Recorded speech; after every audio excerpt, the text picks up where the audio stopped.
Begin covering Colorado First tonight with a key hearing in Grand Junction. Mesa County Clerk Tina Peters making her first court appearance wearing her jail uniform. She bonded out just hours ago. Peters is facing 10 charges related to tampering with voting equipment. She made a video appearance in Mesa County Court today, sometimes grinning as the terms of her bond were discussed. Peters' bond was set at $25,000 cash, and it had to be paid in her own name, no third parties. Peters has to surrender her passport, and she cannot leave the state without permission from the court. Alan Janae has been following these new developments and joins us live.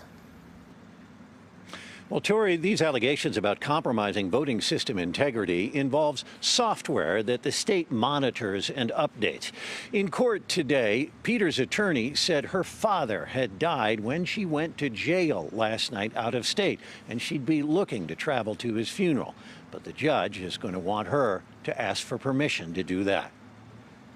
From a dimly lit room at the Mesa County Jail, Tina Peters listened as her attorney slipped in a knock on the indictment she faces. And the old saying goes, Judge, that you could indict a ham sandwich. At worst, she's accused of doing her job that she's constitutionally and statutorily supposed to do. But the local prosecutor, a Republican bringing the case against her, was having none of it. And I really take issue with the statement of Mr. Yovanovitch. At worst, she is accused of doing her job.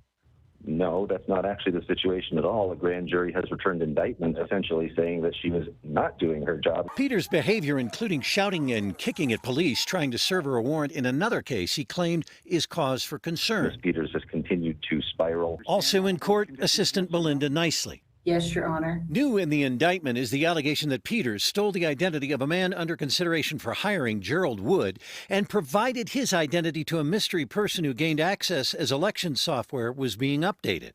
The Secretary of State's office tells us that person wearing a mask in the pandemic recorded video as he stood behind a state expert working on the software upgrade.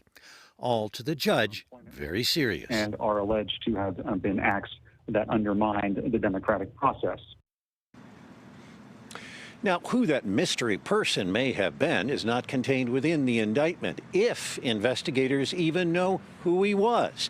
Remember, at that time, people were wearing masks, and Peters is accused of having the cameras in the clerk's office turned off, so there wouldn't be video at that point.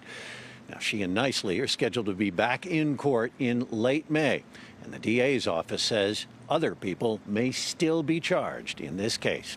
In Denver, I'm Alan Janae, covering Colorado First. A Russian oligarch with ties to Colorado